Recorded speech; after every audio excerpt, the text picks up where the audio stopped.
My first question to you, the fiscal deficit numbers came out yesterday. If we can talk on the macro scale, do you think it is a cause of concern for the government going forward? No, I don't really think so. I think the media has a very short attention span.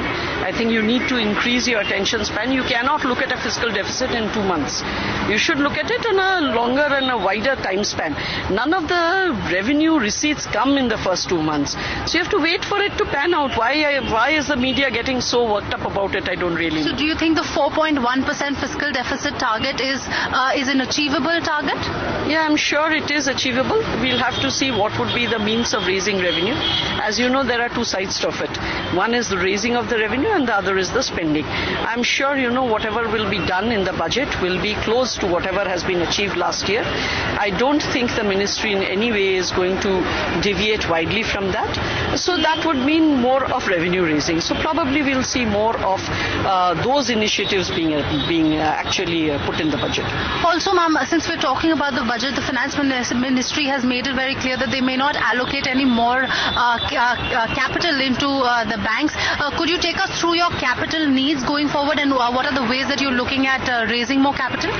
Raising more capital immediately I don't need. I already have a lot of capital at this point of time. We will need it should there be a lot of demand for credit.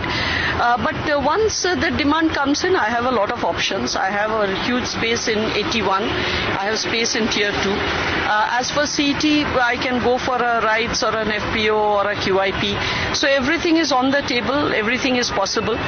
So at this point of time, we haven't finalized anything because we are not seeing the immediate need.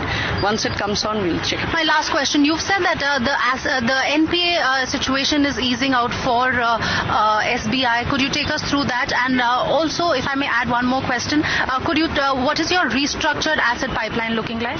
See, these pipelines, etc., these are quarter-end figures. We have just ended the quarter yesterday. So, to ask me for figures exactly at this point of time, I don't think is quite okay. And regarding the NPAs, again, I have said that, going forward, we are seeing the pressures coming down. That is all that I have said, and I don't intend to tell you anything more beyond that. We only have to say that we are very much in control. We understand the challenges. We are working on various solutions, and we'll see how it happens going forward. Thank you so much for joining us.